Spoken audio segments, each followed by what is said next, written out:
कि कोई तांत्रिक मेरे पीछे पड़ा है और मेरे वंश का विनाश करने का संकल्प किया है, वो मेरा नाश कर रहा है, क्या आप मुझे बचा सकते हैं? आपको सच्ची कहते हैं, किसी भी तंत्र में और किसी भी मंत्र में इतनी ताकत है कि नहीं जो राधा नाम का जप करता है उसके ऊपर प्रयोग हो जाए। ये हम नहीं, अपने आचार्य बड़े बड़े महापुरुषों की बात कह रहे हैं। शाप ताप रोग शोक दारुण दुखारी, लाल इष्ट दुष्ट दलन कुंज भवनचारी। गोरे चरणार बिंदु को आपने अपना आराध्य देव मान लिया है और राधा राधा राधा। हम आपको अपने विश्वास और अपने हृदय और अपने आचार्यों की वाणी के अनुसार कहते हैं, किसी भी तंत्र का प्रयोग नहीं होगा। तंत्र का प्रयोग जानते हो कब होता है? जब तुम्हारा अशुभ कर्म तुम्हारे ऊपर लागू होता है तो वैसे ही संयोग बन जाता है और वही तुम्हें दंड देने के लिए तैयार हो जाता है। अगर हमारा कर्म हमको दंड देने के लिए तैयार नहीं तो वैसे भी कोई तुम्हें दंड नहीं दे सकता। आप बिल्कुल विश्वास कीजिए, कौन काहू के सुख दुख कर दाता, निज कृत कर्म भोग सुन भ्राता।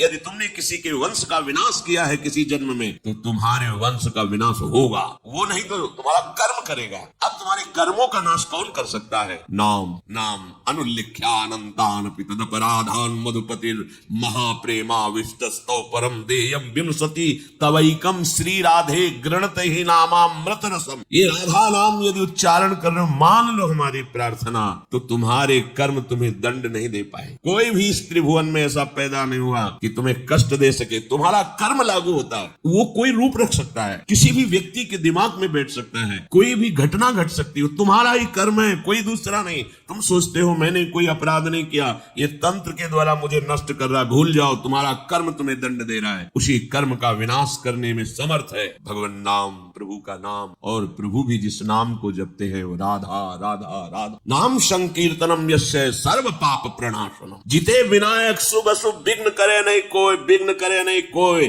डरे कलिकाल कष्ट भय। जो आनंद पूर्वक प्रभु का नाम, प्रियाजू का नाम उच्चारण कर रहा है, जितने भी शुभ विनायक अशुभ विनायक सब भयभीत हो जाते। हर्षि हरि नाम जपत जय, उसकी कोई पराजय कर सकता है? बड़े बड़े यक्ष पिशाच गंधर्व राक्षस सब थर्राते हैं।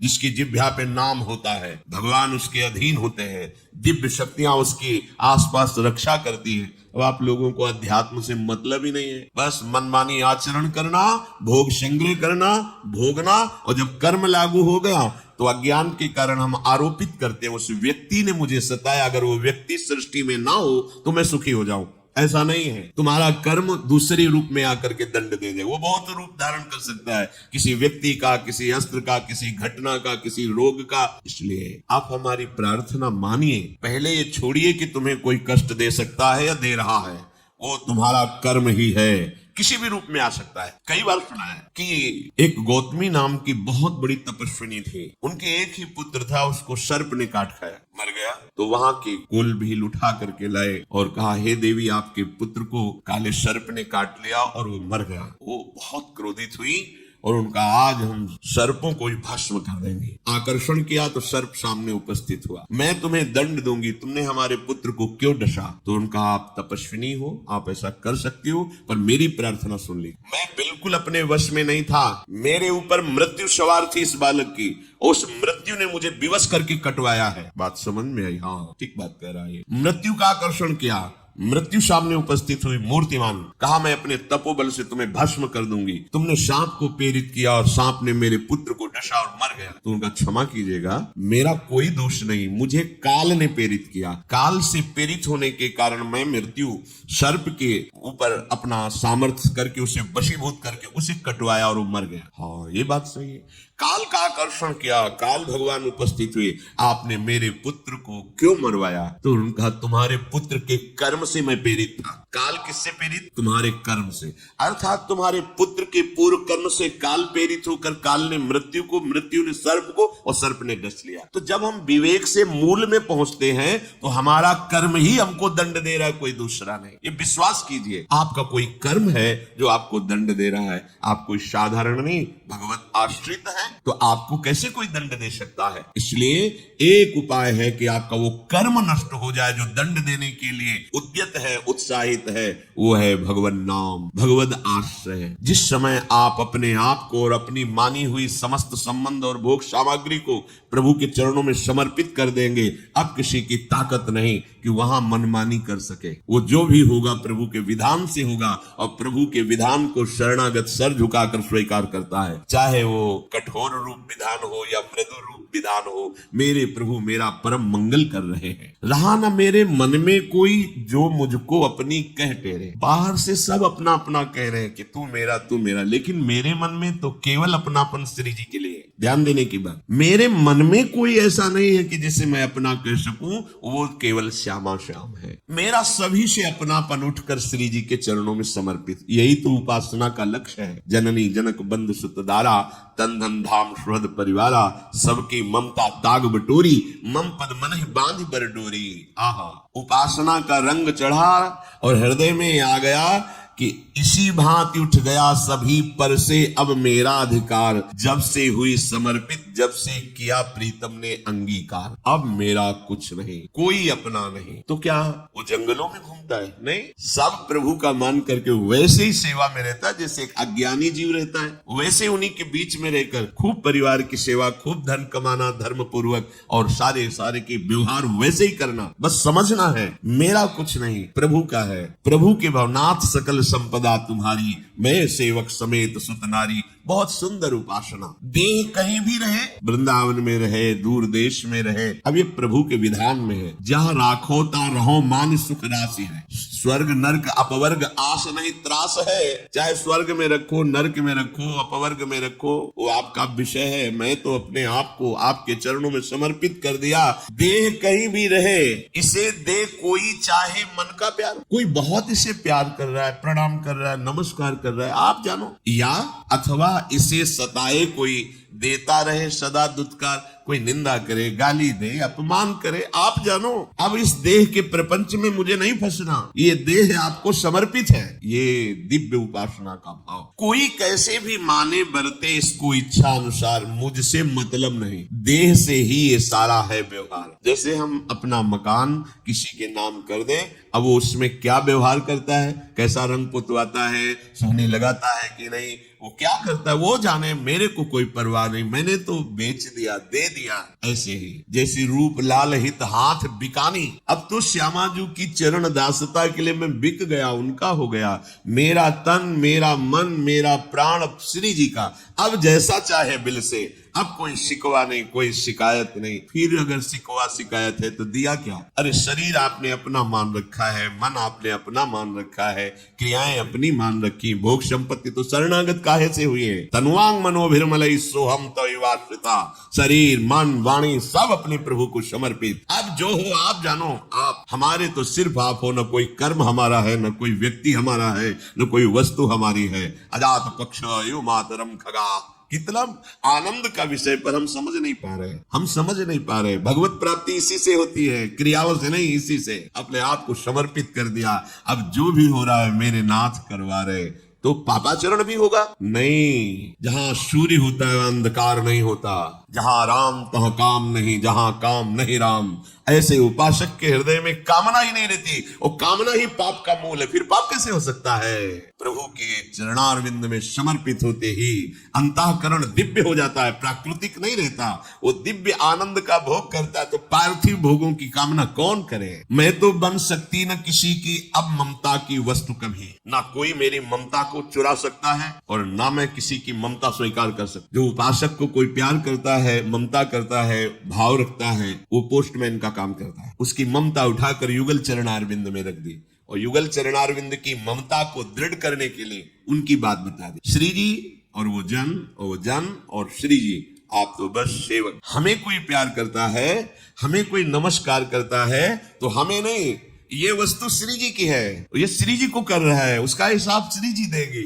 इसे कोई मारता है, गाली देता है, अपमान करता है, कोई फर्क नहीं, श्री जी की है, श्री जी जाने। मैं तो बन सकती न किसी की ममता की वो वस्तु कभू, कभी मेरे तेरे के द्वंद्वात्मक नष्ट हुए संपर्क सभी, नष्ट हुए संपर्क सभी। आपके संपर्क का सीधा सूत्र केवल प्रियालाल से होना चाहिए। अपने तन मन प्राण के स्वामी प्रियालाल है। हम दूसरे से सहयोग या दूसरे से अपने दुख सुख की बात कभी नहीं, अपने दुख सुख की बात रही नहीं गई। अगर आपको ऐसा लगता है तो उन्हीं से कहो जिनके तुम हो, वही निपटा सकते हैं, दूसरे से नहीं। और कहने की जरूरत तब है जब आपको विश्वास नहीं है। यदि विश्वास है तो उन्हीं की वस्तु वो जान नहीं रहे क्या? जब वो जान रहे और सहाना चाहते हैं तो जोई जोई प्यारो करे, सोई मोई भावे, फिर शिकायत क्यों करें हम? मेरे तेरे का आप संबंध नहीं रह गया इस जगत से। वे मेरे, मैं उनकी, अब बस रहा एक ही यह संबंध। मेरी इज्जत, मेरे धन, मेरी गति, मेरी मति, मेरी श्यामा जो भला कौन छू सकता है? हमारी श्यामा। कटे मोह ममता के सारे छोटे बड़े विविध विध बंध। जितनी ममता शक्ति संसार से थी स्वाभाविक नष्ट हो जाती। कटे मोह ममता के सारे, जितनी मोह ममता हम समेटना चाहते हैं हमसे नहीं समेट सकते। प्रभु के नाम कर दो, ये बड़े बलवान है, काम क्रोध लोभ मोह मद मत्सर। पर जिनके बल से ये बलवान है वो जब दृष्टि से देख लेंगे तो सब मिट जाएंगे, हट जाएंगे, शांत हो जाएंगे, निहाल हो जाओगे। जिनको वृंदा विपिन है कृपा तिन्हीं की हो। ये लाडली जी की अपार कृपा हमारे ऊपर हुई। हम सब जो वृंदावन की पावन भूमि में बैठे हैं ये केवल कृपा है। हृदय का पूर्णतया निर्विकार हो जाना ये केवल कृपा है। हृदय का प्रेम से परिपूर्ण हो जाना ये केवल कृपा है। प्रियालाल की प्राप्ति हो जाना ये केवल कृपा है। कहीं भी अहम के द्वारा की हुई साधना से ये सब प्राप्त नहीं होता है। इसलिए महाप्रभु हरिवंश चंद्र जी ने सर्वेषु साधन वरेषु चिरम निराशा, अहम की धरा से की हुई साधना त्रिगुणात्मिका माया के द्वारा रची हुई लोक लोकांतरों की प्राप्ति तो करा सकती है, पर सच्चिदानंद प्रियालाल की प्राप्ति, नवनिवृत्त निकुंज वृंदावन, प्रेम बपू, सहचरी भाव और निरंतर सेवा में मगन रहना, ये महासुख जो अन्य लोगों की बात क्या, परम पावन धाम वैकुंठ में भी ये सुख नहीं है जो सुख वृंदावन नवनिवृत्त निकुंज में है। सखा भाव के महापुरुषों ने ही जब स्वयं वैकुंठ का वैभव श्री कृष्ण कृपा से देखा तो कह पड़े, कन्हैया मुझे वैकुंठ सुख नहीं, मुझे वो ब्रज सुख चाहिए जिसमें मेरा श्री कृष्ण है। यहाँ तो भगवान बैठा हुआ है, बहुत दिव्य पार्षद मुझे आगे ही नहीं जाने दे रहे, और मेरा कन्हैया मेरे साथ खेलता है, वो मुझे सुख चाहिए, ये सुख नहीं चाहिए। जहाँ सखा भाव में ही वैकुंठ सुख लघु हो गया, वहाँ ये महाप्रेम रस, महामाधुर्य रस, वृंदावन नित्य विहार, ये तो बहुत ही दुर्लभ। हमें श्री जी की कृपा प्राप्त हुई है, अब हम इस कृपा में डूबे। जो हमें प्राप्त हुआ है बहुत बड़ी बात है। राधा नाम, राधा धाम और राधा चरण उपासना ऐसी करुणामयी स्वामिनी है कि एक दो अपराध के अनंत अपराध बन जाएं, पर उस उपासक के हृदय में ये बात है कि मेरी लाडली जो तो सच्ची मानिए उसकी किंचन मात्र दुर्गति नहीं होगी। प्रभु अधीन है हमारी श्री जी के, जाके अधीन सदा ही सामरो या ब्रज को शिर ताज, हमारे माई श्यामा जी को राज। बस आवश्यकता है इस बात की कि हमारी एक एक वृत्ति श्री जी में लग जाए, वो भी उन्हीं की कृपा से लगेगी। पर आपको जो उपासना मिली है, जो नाम मिला है, इसमें हमारे प्रयास की जरूरत है। हम प्रयास पूर्वक जितनी हम में ऊर्जा शक्ति है, सुख मिले ना मिले,